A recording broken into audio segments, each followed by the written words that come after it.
ಕೆಲವು ದಿನಗಳ ಹಿಂದೆ ಅಯೋಧ್ಯೆಗೆ ಬಂದು ನಿರ್ಮಾಣವಾಗುತ್ತಿರುವ ಭವ್ಯ ರಾಮ ಮಂದಿರದ ಎದುರುಗಡೆ ನಿಂತ್ಕೊಂಡಾಗ ನನಗನ್ಸಿದ್ದು, ಈ ರಾಮ ಮಂದಿರ ನಿರ್ಮಾಣದಲ್ಲಿ ಒಂದು ಇಟ್ಟಿಗೆಯನ್ನು ಆ ಕಡೆಯಿಂದ ಈ ಕಡೆ ಎತ್ತಿಡುವ ಕೆಲಸ ಅವಕಾಶ ಸಿಕ್ಕವನು ಕೂಡ ಭಾಗ್ಯವಂತನೇ ಅಂತ.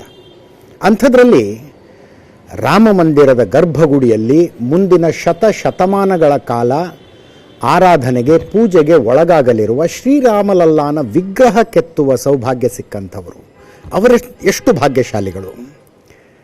ಇದನ್ನು ಯೋಚನೆ ಮಾಡಿದಾಗಲೆಲ್ಲ ಅರುಣ್ ಯೋಗಿರಾಜ್ ಅವರ ಹೆಸರು, ಅವರ ಮುಖ ನಮ್ಮ ಕಣ್ಣು ಮುಂದೆ ಬರುತ್ತೆ. ಜಕಣಾಚಾರ್ಯ ಬಗ್ಗೆ ನಾವು ಕೇಳಿದ್ದೀವಿ, ನೋಡಿಲ್ಲ. ಇವತ್ತಿನ ಕಾಲದಲ್ಲಿ ಅರುಣ್ ಯೋಗಿರಾಜ್ ಕರ್ನಾಟಕದ ಪ್ರತಿಭೆ, ಮೈಸೂರಿನ ಯುವಕ ಅರುಣ್ ಯೋಗಿರಾಜ್ರ ಹೆಸರು ದೇಶದ ತುಂಬ ಇದೆ. ಅಂತಿಮವಾಗಿ ಅವರು ಕೆತ್ತಿರುವ ರಾಮಲಲ್ಲಾನ ವಿಗ್ರಹ ಆಯ್ಕೆಗೊಂಡಿದೆ. ವೈಯಕ್ತಿಕವಾಗಿ ನನಗನ್ನಿಸ್ತಾ ಇತ್ತು, ರಾಮಲಲ್ಲಾನ ದರ್ಶನ ಪಡೆಯುವುದಕ್ಕಿಂತ ಮುಂಚೆ ಒಂದ್ಸಲ ಅರುಣ್ ಯೋಗಿರಾಜರ ದರ್ಶನ ಪಡಿಬೇಕು ಅಂತ. ಅರುಣ್ ಯೋಗಿರಾಜ್ ಇವತ್ತು ನಮ್ಮ ಜೊತೆಗಿದ್ದಾರೆ. ಸರ್ ನಮಸ್ಕಾರ. ಸರ್ ನಮಸ್ತೆ. ನೀವೊಂದು 7 ತಿಂಗಳು ಅಜ್ಞಾತವಾಸದಲ್ಲಿ ಇದ್ಕೊಂಡು ಆ ಮೂರ್ತಿ ಕೆತ್ತಿದ್ದೀರಿ. ನಿಮ್ಮ ಬಗ್ಗೆ ಹೊರಗಡೆ ಏನು ಚರ್ಚೆ ಆಗ್ತಾ ಇದೆ, ಏನೋ ನಿಮ್ಮ ಹೆಸರಿನ ಎಷ್ಟು ಚರ್ಚೆ ಆಗ್ತಾ ಇದೆ ಅನ್ನೋ ನಿಮ್ಮ ಅಂದಾಜೇ ಇಲ್ಲ. ಇಲ್ಲ, ನನಗೇನು ಗೊತ್ತಿಲ್ಲ ಸರ್ ಈಚೆ ಏನು ನಡೀತಾ ಇದೆ ಅಂತ. ನಮ್ಮ ಸಂಬಂಧಪಟ್ಟ ಮೈಸೂರಿನ ಲೋಕಲ್ ನ್ಯೂಸ್ ನೋಡ್ತಾ ಇದ್ದೆ, ಅದು ಬಿಟ್ಟರೆ ಸಣ್ಣ ಪುಟ್ಟ ನಮ್ಮ ಕನ್ನಡ ಚಾನಲ್ನಲ್ಲಿ ನೋಡ್ತಾ ಇದ್ದೆ ಅಷ್ಟೇ. ಹೊರಗಡೆ ಏನಾಗಿದೆ ಅನ್ನೋ ಪರಿಚಯ ಇಲ್ಲ. ಸದ್ಯಕ್ಕೆ ನಾನು 20 ದಿವಸ ಆಯಿತು ಈಚೆ ಹೋಗಿಲ್ಲ ಎಲ್ಲೂ. ನಿನ್ನೆ ಸಹನೇ ವಿಗ್ರಹ ಒಳಗೆ ಹೋಗ್ಬೇಕಾದ್ರೆ ನಾನು ಈಚೆ ಹೋಗಿದ್ದು. ಯೋಚನೆ ಮಾಡಿದ್ರೆ ಏನನ್ಸುತ್ತೆ, ನೀವು ಕೆತ್ತಿರುವ ರಾಮಲಲ್ಲಾ ಇನ್ನು ಶತಮಾನ ಆ ರಾಮ ಮಂದಿರ ಇರುವಷ್ಟು ಕಾಲ ಆರಾಧನೆ ಒಳಗಾಗುತ್ತೆ, ಪೂಜೆಗೆ ಒಳಗಾಗುತ್ತೆ, ನಿಮ್ಮ ಪೀಳಿಗೆಗಳು ನೆನೆಸ್ಕೊಳ್ತಾವೆ ಅದನ್ನ? ನನಗೆ ಮೊದಲು 3ರಲ್ಲಿ ಒಬ್ಬ ಆಗಿದ್ದೆ ಭಾಳ ಖುಷಿ ನಮಗೆ. 3 ಜನದಲ್ಲಿ ನಾನು ಒಬ್ಬ ಇದ್ದೀನಲ್ಲಪ್ಪ, ಇದಕ್ಕಿಂತ ಸೌಭಾಗ್ಯ ಬೇಕಾ ಅಂತ. ಅದಾದಮೇಲೆ ಸೆಲೆಕ್ಷನಲ್ಲಿ ನನ್ನ ಹೆಸರು ಬಂದ ಮೇಲೆ ಸುಮಾರು ನನಗೆ ಅಂದಾಜು 30ನೇ ತಾರೀಕಿಗೆ ಗೊತ್ತಾಯ್ತಿದ್ದು. ಅವತ್ತಿಂದ ಇವತ್ತಿನವರೆಗೂ ಇನ್ನೂ ನಿದ್ದೆ ಬಂದಿಲ್ಲ ನನಗೆ. ರಾತ್ರಿ ನಿದ್ದೆ ಬರ್ತಾ ಇಲ್ಲ. ಏನಕ್ಕೆ ಅಂತ ಗೊತ್ತಿಲ್ಲ, ಖುಷಿಗೋ ಅಥವಾ ಆಶ್ಚರ್ಯಕ್ಕೋ ಅಥವಾ ಏನೋ ಒಂದು ಕಾರಣನೇ ಗೊತ್ತಿಲ್ಲ ನನಗಿನ್ನ. ನಿದ್ದೆನೇ ಬರ್ತಾ ಇಲ್ಲ. ಜೊತೆಗೆ ಸ್ವಲ್ಪ ನನಗೂ ಗಾಬರಿ ಆಗಿಬಿಟ್ಟೆ. ಆಮೇಲೆ ಅದಕ್ಕೆ ನಾನು ಹೊರ ಪ್ರಪಂಚದ ಜೊತೆ ಸದ್ಯಕ್ಕೆ ಸ್ವಲ್ಪ ಡಿಸ್ಕನೆಕ್ಟ್ ಆಗೋಣ. ಯಾಕಂದರೆ ಇನ್ನೂ ವಿಗ್ರಹ ಒಳಗೋಗ್ಬೇಕು, ಕೂರಬೇಕು, ಇನ್ನೂ ಭಾಳಷ್ಟು ಅದರದ್ದು ಕೆಲಸಗಳಿದೆ, ಎಲ್ಲ ಪೂರ್ಣಗೊಳ್ಳಲಿ. ಅಲ್ಲಿ ತನಕ ನಾನು ಸ್ವಲ್ಪ ಕಂಪೋಸ್ ಆಗಿ ಇರೋಣ ನನ್ನ ಕೆಲಸದ ಮೇಲೆ ಅಂದ್ಬಿಟ್ಟು ಸ್ವಲ್ಪ ಎಲ್ಲ ಡಿಸ್ಕನೆಕ್ಟ್ ಆಗಿದ್ದೆ. ಇದೇ ಮೊದಲು ನಾನು ನಿಮ್ಮ ಹತ್ರ ಎಲ್ಲ ಬಂದಿದ್ದೀನಿ, ಸಿಕ್ಕಿದ್ದೀನಿ ಇವತ್ತು. ಸುಮ್ಮನೆ ನೀವು ನಿಮ್ಮದು ಲೈಫ್ ಬಗ್ಗೆ ಓದ್ತಾ ಇದ್ದೆ. 11ನೇ ವಯಸ್ಸಿಗೆ ಶಿಲ್ಪಕಲೆಯಲ್ಲಿ ಆಸಕ್ತಿಯನ್ನು ಬೆಳೆಸ್ಕೊಂಡ್ರಿ. MBA ಮಾಡಿದ್ರು ಕೂಡ ಬೇರೆ ಜಾಬ್ನಲ್ಲಿ ನಿಮಗೇನು ರುಚಿಸಲಿಲ್ಲ ಅಂತ. ಮತ್ತು ಜೊತೆಗೆ ನಿಮ್ಮ ಶಿಲ್ಪಗಳನ್ನು ನೋಡಿದ್ದೀವಿ. ಶಂಕರಾಚಾರ್ಯರು ಅಂದರೆ ಆ ಮುಖದ ಮೇಲಿನ ಕಳೆ. ನಾನು ಲೈವಲ್ಲೂ ಮಾತಾಡಿದೆ, ಶಿಲ್ಪ ಕೆತ್ತಬಹುದು, ಆದರೆ ಮುಖದ ಮೇಲಿನ ಕಳೆ ತರೋ ಕಲೆ ಅದು ಅರುಣ್ ಯೋಗಿರಾಜ್ಗೆ ಸಿದ್ಧಿಸಿದೆ ಅಂತ. ಆ ಶಿಲ್ಪಕಲೆ ಜರ್ನಿ ಹೆಂಗಿತ್ತು ನಿಮ್ಮದು ಅಂತ? ಸರ್, ನಾನು ಹೆಂಗಂದ್ರೆ ಮನೆ ಮತ್ತು ನಂದು ಗುರುಕುಲ ಕೆಲಸ ಮಾಡೋ ಜಾಗ ಎರಡೂ ಹಿಂದೆ ಮುಂದೆ ಇದೆ. ಸೊ ನಮಗೆ ಮನೇಲಿದ್ರೂ ನಾವು ಯಾವಾಗಲೂ ನಮ್ಮ ಗುರುಕುಲ ಜೊತೆಗೆ ಅಟ್ಯಾಚ್ ಇದ್ದೇ ಇರುತ್ತೆ. ನಾನು 11ನೇ ವಯಸ್ಸಿನಲ್ಲೇ ನನಗೆ ಕ್ಲಿಯರಾಗಿ ನೆನಪಿದೆ, ಅಪ್ಪನ ಜೊತೆ ಸಪೋರ್ಟ್ ಮಾಡಲಿಕ್ಕೆ ಅಂತಲೇ ನಾನು ಕೆಲಸ ಶುರು ಮಾಡಿದ್ದು. ಆಗ ನೇಮ್ ಬೋರ್ಡ್ ಎಲ್ಲ ಮೊದಲು ನಾವು ಗ್ರನೈಟ್ ಅಕ್ಷರಗಳನ್ನ ಕೈಯಲ್ಲಿ ಕೆತ್ತುತ್ತಾ ಇದ್ವಿ. ಆ ಕೆಲಸಕ್ಕೆ ಅಲ್ಲಿಂದ ಶುರು ಮಾಡಿದೆ. ಆ ಕೆಲಸ ಶುರು ಮಾಡಬೇಕಾದ್ರೆ ನಮ್ಮ ಆರ್ಟಿಸ್ಟ್ಗಳೆಲ್ಲ ಸೀನಿಯರ್ ಆರ್ಟಿಸ್ಟ್ ಏನು ಸ್ಪೀಡಾಗಿ ಕೆತ್ತಿದ್ರು ಆ ಸ್ಪೀಡನ್ನು ನಾನು 11-12ನೇ ವಯಸ್ಸಿನಲ್ಲಿ ಕೆತ್ತುತ್ತಾ ಇದ್ದೆ. ಅದು ಈಗ ಏನು ಕೆಲಪ ಆಯಿತು, ನನಗೆ ಈ ಒಂದು ಕುಸರಿ ಕೆಲಸ ಮಾಡಬೇಕಾದ್ರೆ ನಿಮಗೆ ಕೈ ಒಂದು ಫ್ರೀ ಇರಬೇಕು. ಆ ಫ್ರೀನೆಸ್ ಎಲ್ಲ ನಮಗೆ ಅಲ್ಲಿಂದನೇ ಬಂತು, ಚಿಕ್ಕ ವಯಸ್ಸಿಂದನೇ. ಸೊ ತಂದೆ ಸಪೋರ್ಟ್ ಮಾಡಬೇಕು ಅಂತ ಶುರು ಮಾಡ್ತಾ ಹಂಗೂ ನನಗೂ ಇಂಟ್ರೆಸ್ಟ್ ತುಂಬ ಜಾಸ್ತಿನೇ ಆಗ್ತಾ ಬರ್ತು.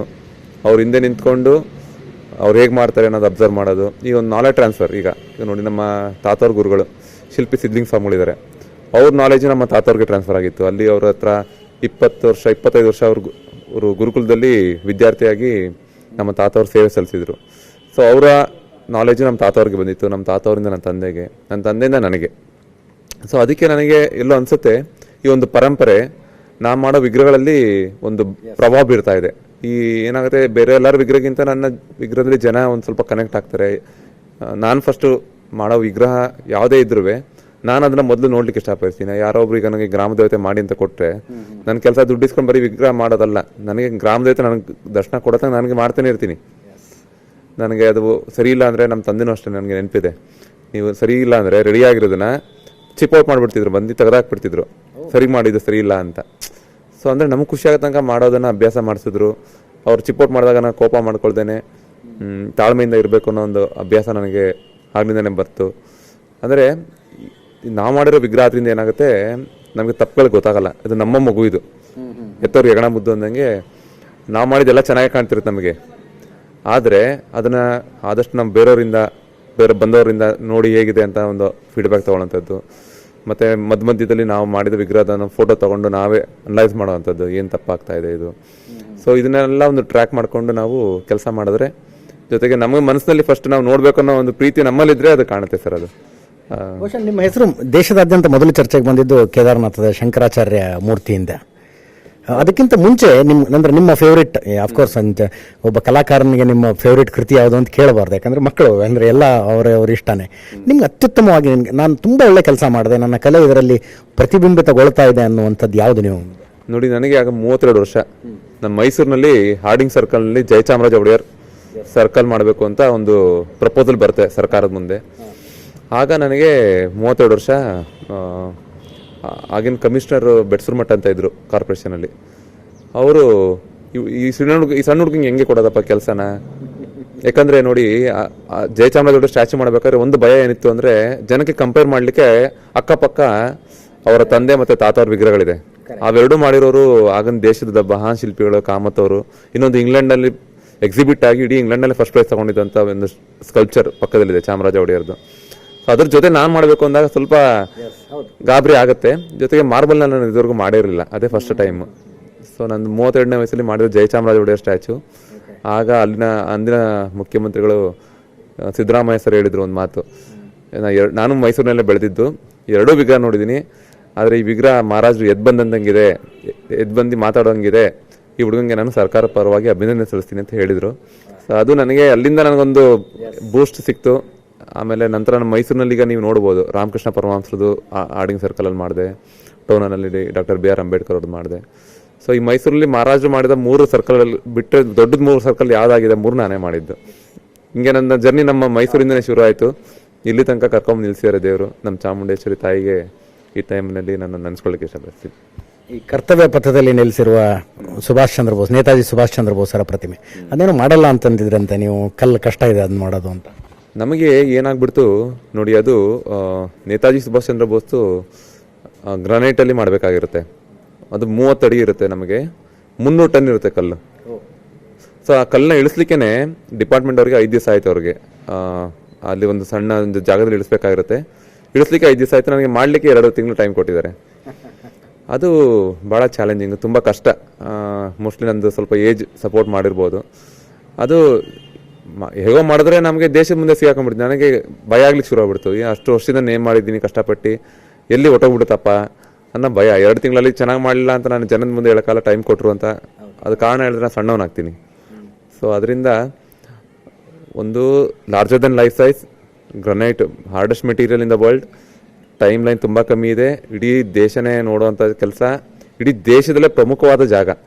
ಸೊ ನಿಮ್ಗೆ ಒಂದು ಪ್ರೆಷರ್ ತಡ್ಕೊಬೋದು, ಎಲ್ಲನೂ ಪ್ರೆಷರೇ ಪೂರ್ತಿ. ಸೊ ಈ ವಿಷಯದಲ್ಲಿ ನನಗೆ ಸ್ವಲ್ಪ ಯೋಚನೆ, ರಾತ್ರಿ ಹೊತ್ತು ತುಂಬ ಮತ್ತೆ ಹಾಗೆ ನಿದ್ದೆ ಬರಲ್ಲ ಈ ಥರ ಆದಾಗ. ಯೋಚನೆ ಮಾಡಿದೆ ಏನು ಮಾಡ್ಬೋದು ಅಂತ. ಆದಾಗ ನಾನು 2 ತಿಂಗಳನ್ನ 6 ತಿಂಗಳು ಮಾಡ್ಕೊಂಡೆ. ಹೇಗೆ ಅಂದರೆ 3 ಶಿಫ್ಟ್ ಮಾಡಿದೆ ಡೈಲಿ, 21 ಅವರ್ಸ್. ನನಗೆ ನೆನಪಿದೆ, ನನಗೆ ನಾನು ಕೆಲಸ ಮಾಡಿದ್ದು ಒಂದು 3 ಅವರ್ಸ್ ಮಲ್ಕೊಳ್ಳೋಕೆ ಅಂತ ಹೋಗ್ತಿದ್ದೆ, ಆದರೂ ನಿದ್ದೆ ಬರ್ತಿರ್ಲಿಲ್ಲ. ಸೊ ನಾವು ಅಷ್ಟು ಇದಾಗ್ಬಿಡುತ್ತೆ ಅದು.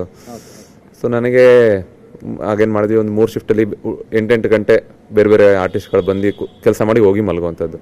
ಆದರೆ ಅವ್ರ ಜೊತೆ ನಾನಿರ್ಬೇಕು, ಅವ್ರಿಗೆ ಯಾರಿಗೆ ಏನು ಅಂತ ಗೊತ್ತಿಲ್ಲ, ಏನು ಮಾಡ್ತೀವಿ ಅಂತ ಗೊತ್ತಿಲ್ಲ ಅವ್ರಿಗೆ. ಅದು ಆಮೇಲೆ ಏನಾಗುತ್ತೆ, ಭಯ ಬರುತ್ತೆ ಅವ್ರಿಗೆ. ಸಣ್ಣದಾಗಿ ಕುಟ್ಟಕ್ಕೆ ಶುರು ಆಗ್ಬಿಡ್ತಾರೆ, ಅವ್ರು ಕಾನ್ಫಿಡೆಂಟ್ ಇಲ್ಲ ಅಂದರೆ. ನಾನು ಅವ್ರಿಗೆ ಕಂಫರ್ಟಬಲ್ ಮಾಡ್ತಾ ಇದ್ದೆ. ನೀವು ನಾರ್ಮಲ್ ಆಗಿ ಏನೇ ಚಿಪ್ ಮಾಡಿ ದೂರ ಹೊಡೀರಿ, ತೆಗೀರಿ, ಕೆಟ್ಟೋದು ನಾನು ಸರಿ ಮಾಡ್ಕೋತೀನಿ, ನೀವು ಎದುರ್ಕೋಬೇಡಿ ಅಂತ ಹೇಳಿ ಅವ್ರಿಗೆ ನಾನು ಏನು ಮಾಡಬೇಕು ಅಂತ ಒಂದು ಥರ್ಮಾಕೋಲ್ ಇಟ್ಕೊಂಡಿದ್ದೆ, ಅದನ್ನು ಕಟ್ ಮಾಡಿ ನೀವು ಚಿಪ್ ಮಾಡಿ ಸಾಕು ಅಂತ ನಾನು ಅವ್ರನ್ನ ಅಲ್ಲಿ ಅರುಣ್ ಒಬ್ಬ ಕೆಲಸ ಮಾಡಬಾರ್ದು, ನನ್ನ ಜೊತೆ ಮಾಡೋದು 40 ಜನ ಅರುಣ್ ಹಂಗೆ ಕೆಲಸ ಮಾಡಬೇಕು. ಆಗ ಮಾತ್ರ ನಾವು ಅದನ್ನು ನಾನು ಅಂದ್ಕೊಂಡಿದ್ದ ಒಂದು ಕ್ವಾಲಿಟಿಯಲ್ಲಿ ದೇಶಕ್ಕೆ ಸಮರ್ಪಣೆ ಮಾಡುವಂಥ ಒಂದು ಇದರಲ್ಲಿ ಮಾಡ್ಬೋದು ಅಂತ. Larger then life size realistic sculpture ಮಾಡೋದು ಇಷ್ಟು ದೊಡ್ಡದು, ಇಷ್ಟು ಟೈಮಲ್ಲಿ ತುಂಬ ಕಷ್ಟ ಗ್ರನೈಟ್ನಲ್ಲಿ. ಅಂತಿಮವಾಗಿ ರಾಮಲಲ್ಲಾನ ಮೂರ್ತಿ ಕೆತ್ತೋದಕ್ಕೆ 3 ಜನರ ಪೈಕಿ, ದೇಶದ 3 ಅತ್ಯುತ್ತಮ ಶಿಲ್ಪಿಗಳ ಪೈಕಿ ನೀವು ಒಬ್ಬರಾಗೋದಕ್ಕೆ ನಿಮ್ದೊಂದು ಟ್ರ್ಯಾಕ್ ರೆಕಾರ್ಡ್ ಕಾರಣ ಆಯಿತು, ಈ ಹಿಂದೆ ಮಾಡಿರುವಂತಹ ಕೆಲಸಗಳ ಕಾರಣ ಆಯಿತು. ಅಂತಿಮವಾಗಿ ಹೆಂಗೆ ನಿಮಗೆ ಸುದ್ದಿ ಬಂದಿದ್ದು, ಹೆಂಗೆ ನೀವು ಒಂದು ರಾಮಲಲ್ಲಾನ ವಿಗ್ರಹ ಕೆತ್ತಬೇಕು ಅಂತ ಆ ಮೂಮೆಂಟ್ ಹೆಂಗಿತ್ತು ಅಂತ? ನೋಡಿ, ಇದು ಒಂದು ಎಲ್ಲಾದ್ರಲ್ಲೂ ಒಂದು ಕತೆ ಇರುತ್ತೆ. ಇದು ಫೆಬ್ರವರಿಯಲ್ಲೇ ಶುರು ಆಗುತ್ತೆ. ರಾಮಲಲ್ಲಾ ವಿಗ್ರಹ ಮಾಡಬೇಕು, ಆರ್ಟಿಸ್ಟ್ಗಳನ್ನ ಹುಡುಕ್ತಾ ಇದ್ದಾರೆ ಅಂತ ನನಗೆ ಫೆಬ್ರವರಿಯಲ್ಲಿ ಗೊತ್ತಾಗುತ್ತೆ. ಆದರೆ ನನಗೆ ಕಾಲ್ ಬರಲ್ಲ. ನಾನು ಯಾಕೆ ನನಗೆ ಕಾಲ್ ಬರ್ತಿಲ್ವಲ್ಲ ಎಲ್ಲೋ, ಆಮೇಲೆ ಕೇಳಿ ತಗೊಳಕ್ಕೆ ನಮ್ಗೆ ಇಷ್ಟ ಆಗಲ್ಲ ಕಲಾವಿದರಿಗೆ. ನನಗೂ ಕೊಡಿ ಸರ್ ಇದು ಅಂತ ನನಗೆ ಕೇಳೋಕ್ಕೆ ಇಷ್ಟ ಇಲ್ಲ ಬಾಯ್ಬಿಟ್ಟು ಎಲ್ಲೂ. ಬಟ್ ನಮ್ಮ ಕರ್ನಾಟಕದಿಂದ ಸೆಲೆಕ್ಟ್ ಆಗಿರೋ ಆರ್ಟಿಸ್ಟ್ಗಳು ಇದ್ರು ಅಲ್ಲಿ, ಅವರೆಲ್ಲ ಫೋನ್ ಮಾಡಿ ಹೇಳ್ತೀವಿ ನಾವು ಸೆಲೆಕ್ಟ್ ಆಗಿದ್ದೀವಿ, ನಾವು ಹೋಗ್ತಾ ಇದೀವಿ. 2 ಮೀಟಿಂಗ್ ನಡೀತು ಮೊದಲು. ಒಬ್ರು ಅಯೋಧ್ಯೆಯಲ್ಲಿ ಬಂದು ಜಾಗ ಇನ್ಸ್ಪೆಕ್ಷನ್ ಮಾಡ್ಕೊಂಡು ಹೋಗ್ತಾರೆ ಕಲಾವಿದರುಗಳು ಎಲ್ಲ ರಾಜ್ಯದಿಂದ, ನಮ್ಮ ಕರ್ನಾಟಕದಿಂದನೂ. ಅದನ್ನ ಅಪ್ಡೇಟ್ ಮಾಡ್ತೀನಿ ನನಗೆ, ಹೌದಾ ನನಗೆ ಕರೆದಿಲ್ಲ ಅಂತ ಬೇಜಾರು ನನಗೆ. ಆಮೇಲೆ ಮತ್ತೆ ಇನ್ನೊಂದು ಮೀಟಿಂಗು ಮತ್ತೆ ಹೋಗ್ತಿದ್ದೆ ಅಯೋಧ್ಯೆಗೆ, ಈಗ ಕಲ್ಲು ಬಂದಿದೆ ಅಂತ ಅಂದ್ರೆ, ಹೌದಾ ನನಗೆ ಹೇಳಿಲ್ವಲ್ಲ ಅಂತ ಬೇಜಾರು ನನಗೆ. ಆಯ್ತು ಬಿಡಪ್ಪ, ದೇವ್ರು 2 ಕೊಟ್ಟಿದ್ನಲ್ಲ ಸಾಕು, ಎಲ್ಲ ನನಗೆ ಬೇಕು ಅಂದರೆ ನನಗೆ ದುರಾಸೆ ಆಗಿಬಿಡುತ್ತೆ ಅಂತ ನನಗೆ ಸಮಾಧಾನ ಮಾಡಿಕೊಂಡು ಸುಮ್ಮನೆ ಕೂತಿದ್ದೆ. ಬಟ್ ನನಗೆ ಏಪ್ರಿಲಲ್ಲಿ ಕಾಲ್ ಬಂತು. ಅದು ಫೈನಲ್ ಮೀಟಿಂಗು ಡೆಲ್ಲಿಲಿ ಕಮಿಟಿ ಮೆಂಬರ್ಸು ಮತ್ತು ನಮ್ಮ ಚಂಪತ್ ರಾಯ್ ಅವರು ಮತ್ತು ನೃಪೇಂದ್ರ ಮಿಶ್ರಾ ಅವರು ಎಲ್ಲರೂ ಒಂದು ಹೈ ಪವರ್ಡ್ ಕಮಿಟಿ ಮೀಟಿಂಗಲ್ಲಿ ಫೈನಲ್ ಮಾಡಬೇಕಿತ್ತು. ಅಲ್ಲಿ ಡೆಲ್ಲಿಲಿ ನೆನೆಸ್ಕೊಂತಾರೆ ನನ್ನ, ಯಾಕೆ ಅರುಣ್ ಬಂದಿಲ್ವಲ್ಲ ಇಲ್ಲಿ ಅಂತ. ಇಮಿಡಿಯೇಟ್ ಆಗಿ ನನ್ನ ಕರೀತಾರೆ. ನಾನು ರಾತ್ರಿ ಡೆಲ್ಲಿಗೆ ಹೋಗ್ತೀನಿ. ಆ ಮೀಟಿಂಗಲ್ಲಿ ನನ್ನ ವರ್ಕ್ ಪ್ರೆಸೆಂಟೇಷನ್ ಎಲ್ಲ ಮಾಡ್ತೀನಿ. ಬಟ್ ಎಲ್ಲರಿಗೂ ಒಂದು ಖುಷಿ, ಈ ಹುಡುಗ ಎಲ್ಲೋ ಇಲ್ಲಿ ಮಿಸ್ ಆಗ್ಬಿಟ್ಟಿದ್ದಲ್ಲ, ಬಂದಲ್ಲ ಅಂತ ಖುಷಿ ಇತ್ತು ಎಲ್ಲರಿಗೂ. ನನಗೂ ಸದ್ಯ ಕರಲ್ಲ ಅನ್ನೋ ಖುಷಿ ಇತ್ತು. ಸೊ ಆ ರೀತಿ ನನಗೆ ಏಪ್ರಿಲಲ್ಲಿ ಕರೀತಾರೆ. ಏಪ್ರಿಲ್ 15ಕ್ಕೆ ನನಗೆ ಲೆಟ್ರ್ ಬರುತ್ತೆ. ಗೈಡ್ಲೈನ್ಸ್ ಲೆಟ್ರಲ್ಲಿ ನಮಗೆ ಟೈಪ್ ಮಾಡಿ ಕೊಟ್ಬಿಟ್ಟಿರ್ತಾರೆ. 51 ಇಂಚ್ ಇರಬೇಕು ಪಾದದಿಂದ ಹಣೆ ತನಕ. ಅವರು 5 ವರ್ಷದ ಬಾಲಕನ ರೀತಿ ಇರಬೇಕು. ಆಮೇಲೆ ಮಿಕ್ಕಿದ ಫ್ರೀಡಮ್ ನಿಮಗಿದೆ, ಫ್ರೀಡಮ್ ಕೊಟ್ಟಿದ್ರು. ಆಮೇಲೆ ಅದನ್ನು ಕೊಟ್ಟಿದ್ರು. ಮತ್ತು ಬಿಲ್ಲು ಬಾಣ ನಮಗೆ ಸಪ್ರೇಟ್ ಆಗಿರಬೇಕು ಅಂತ ಅದೊಂದು ಕಂಡೀಷನ್ಸ್ ಎಲ್ಲ ಕೊಟ್ಟಿದ್ರು.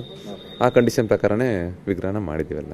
ನಾನು ಈ ವಿಗ್ರಹ ಮಾಡೋ ಚಾಲೆಂಜ್ ಬಗ್ಗೆ ನಾನು ಲೈವಲ್ಲಿ ಮಾತಾಡ್ತಿರೋ ಅನ್ಕಂಡು, ಈಗ ಕೃಷ್ಣ ಬಾಲಕೃಷ್ಣ ಅಂದ ತಕ್ಷಣ ನಮ್ಮ ಮುಂದೆ ಒಂದು ಅದು ಚಿತ್ರ ಬರುತ್ತೆ. ಅನೇಕರನ್ನ ತಮ್ಮ ತಮ್ಮ ಪರಿಕಲ್ಪನೆಯಲ್ಲಿ ಬಿಡಿಸಿದ್ದಾರೆ. ಈ ರೀತಿ ಅನೇಕ ಆದರೆ ಬಾಲರಾಮ ನಾನಂತೂ ನೋಡಿರಲಿಲ್ಲ ಇನ್ನೂ ತನಕ. ಸೊ ನೀವು ನೋಡಿರ್ಲಿಕ್ಕಿಲ್ಲ ಬಹುಶಃ ರಾಮ ಚಿಕ್ಕವನಿದ್ದಾಗ ಹೆಂಗಿದ್ದ ಅಂತ. ಸೊ ಒಂದು ಒಂದು ಪ್ಯೂರ್ ವೈಟ್ ಪೇಪರ್ ಮೇಲೆ ನಿಮ್ಮ ಪರಿಕಲ್ಪನೆ ಚಿತ್ರ ಬರೀರಿ ಅಂತ ಬಿಟ್ಟಂಗೆ ಅದನ್ನ ಹೆಂಗೆ ತಯಾರಿ ಹೆಂಗೆ ಮಾಡ್ಕೊಂಡ್ರಿ? ನಮಗೂ 2 ತಿಂಗಳು ಏನು ಕಾಣ್ತಾ ಇಲ್ಲ. ಕೆಲಸನ ಶುರು ಮಾಡ್ಬಿಟ್ವಿ. ಬಂದು ಮೇ ಎಂಡ್ ಜೂನಲ್ಲಿ ಶುರು ಮಾಡಿದ್ವಿ. ಕೆಲಸ ಶುರು ಮಾಡಿದ್ವಿ, ನಮ್ಗೇನು ಕಾಣ್ತಾ ಇಲ್ಲ. 2 ತಿಂಗಳ ಪ್ರಯತ್ನ ಪಡ್ತಾ ಇದೀವಿ. ಏನು ಮಾಡೋದು ಗೊತ್ತಿರೋ ಕೆಲಸಗಳು ಮಾಡ್ತಾ ಇದೀವಿ. ಪ್ರಭಾವಳಿಲಿ ಕೆಲಸ ಗೊತ್ತಿದೆ, ಅಲಂಕಾರ ಮೊದಲಿಂದ ಮಾಡ್ತಾ ಇದೀವಿ. ಗೊತ್ತಿರೋ ಏನೇನು ಕೆಲಸ ಮಾತ್ರ ಮಾಡ್ತಾ ಇದೀವಿ. ಬಟ್ ನಾನು ಇಲ್ಲಿಗೆ ಬರೋಕ್ಕೂ ಮುಂಚೆ ಏಪ್ರಿಲ್ನಲ್ಲಿ ಬಂತು ನಮಗೆ. ನಾನು ಜೂನ್ಗೆ ಬರಬೇಕಾಯ್ತು ಇಲ್ಲಿ. ಆ ಟೈಮ್ನಲ್ಲಿ ನಮ್ಮ ಮೈಸೂರು ಚಿನ್ನ ಮೇಳ ಎಲ್ಲ ನಡೀತಾ ಇತ್ತು. ನಾನು ಹೋಗಿ ಕೂತ್ಕೊಂಡು ಮಕ್ಳುಗಳ ಬಗ್ಗೆ ತಿಳ್ಕೊತಾ ಇದ್ದೆ. ಯಾರಿಗೂ ಹೇಳ್ತಿರಲಿಲ್ಲ ಏನು ವಿಷಯಕ್ಕೆ ಅಂತ. ಅಲ್ಲಿ ಒಬ್ಬರು ಜಾಯಿಂಟ್ ಡೈರೆಕ್ಟರ್ಗೆ ಪರ್ಮಿಷನ್ ತೊಗೊಂಡು ಕೂತ್ಕೊಂಡು ನಾನು ಸ್ವಲ್ಪ ಹೊತ್ತು ಮಕ್ಳುಗಳು ನೋಡೋದು. ನನ್ನ ಮಗಳನ್ನೂ ಸೇರಿಸ್ಬಿಟ್ಟಿದ್ದೆ ಜೊತೆಗೆ ಇದಕ್ಕೆ ಅಂತಲೇ. ಅವಳು ಬಿಡೋ ಸಮಯದಲ್ಲಿ ನಾನು ಹೋಗಿ ಕೂತ್ಕೊಂಡು ನೋಡೋಕ್ಕೆ ಅನುಕೂಲ ಆಗಲಿ ಅಂತ. ಸೊ ನಾನು 5 ವರ್ಷಕ್ಕೆ ಮುಂಚಿನ ಮಕ್ಕಳು ಹೇಗಿರ್ತಾರೆ ಅಥವಾ 5 ವರ್ಷ ಆದಮೇಲೆ 9 ವರ್ಷದ ಮಕ್ಕಳು. ಸೊ ನನಗೆ 5 ವರ್ಷ ಅಂದರೆ ಗೊತ್ತಾಗಬೇಕು ಅಂದರೆ ಅಕ್ಕಪಕ್ಕದ ಗೊತ್ತಾಗಬೇಕು ನಮಗೆ ಫೀಚರ್ಸ್ಗಳು. ಸೊ ಅದನ್ನು ನಾನು ಸ್ವಲ್ಪ ಹೋಮ್ವರ್ಕ್ ಮಾಡಿಕೊಂಡೆ. ಮುಖಭಾವ ಹೆಂಗಿರುತ್ತೆ, ಖುಷಿಯಾದಾಗ ಹೆಂಗಿರ್ತಾರೆ, ಅದೆಲ್ಲನೂ ನಮಗೆ ಬಾಡಿ ಇರ್ಬೋದು, ಕಂಪೋಸಿಷನ್ಸ್ ಇರ್ಬೋದು, ನಾವು ತಾಳಮಾನ ಅಂತ ಹೇಳ್ತೀವಿ. ಮುಖದ ಅಳತೆಗಳು ಬೆಳೀತಾ ಚೇಂಜ್ ಆಗುತ್ತೆ. 3 ವರ್ಷದ ಮಕ್ಳಿಗೆ ಬೇರೆ ಇರುತ್ತೆ, 5 ವರ್ಷಕ್ಕೆ ಬೇರೆ ಆಗುತ್ತೆ, 9ರಿಂದ 12 ವರ್ಷದ ಮಕ್ಳಿಗೆ ಬೇರೆ ಆಗುತ್ತೆ, 17 ವರ್ಷ ಆದಮೇಲೆ 30 ವರ್ಷ ವಯಸ್ಸಾತ ಮತ್ತೆ ಚೇಂಜ್ ಆಗ್ತಾ ಇರುತ್ತೆ. ಸೊ ನಮಗೆ ಅಷ್ಟು ಬೇಡ, 5ಕ್ಕಿಂತ ಕಮ್ಮಿ 5ಕ್ಕಿಂತ ಜಾಸ್ತಿ 2 ತಿಳ್ಕೊಳ್ಳೋಣ, 5ರದ್ದು ಗೊತ್ತಾಗುತ್ತೆ ಅಂತೇಳಿ ಸ್ವಲ್ಪ ನಾನು ಅಲ್ಲಿ ಚೆನ್ನಾಗಿದೆ ಚಿನ್ನರ ಮೇಳದಲ್ಲಿ ಒಂದೊಂದು ಗ್ರೂಪ್ ಸ್ಟೇಜ್ ಏಜಿಗೆ ತಕ್ಕಂಗೆ ಗ್ರೂಪ್ ಮಾಡ್ತಾರಲ್ಲಿ ನಮ್ಮ ಮೈಸೂರಿನಲ್ಲಿ. ಸೊ ನಾನು ಅಲ್ಲಿ ಸ್ವಲ್ಪ ಸಮಯ ಕಳೆದೆ. ಜೊತೆಗೆ ನಾನು ಸುಮಾರು 1,500 ಫೋಟೋಸ್ ಸೇವ್ ಮಾಡಿ ಇಟ್ಕೊಂಡಿದ್ದೆ.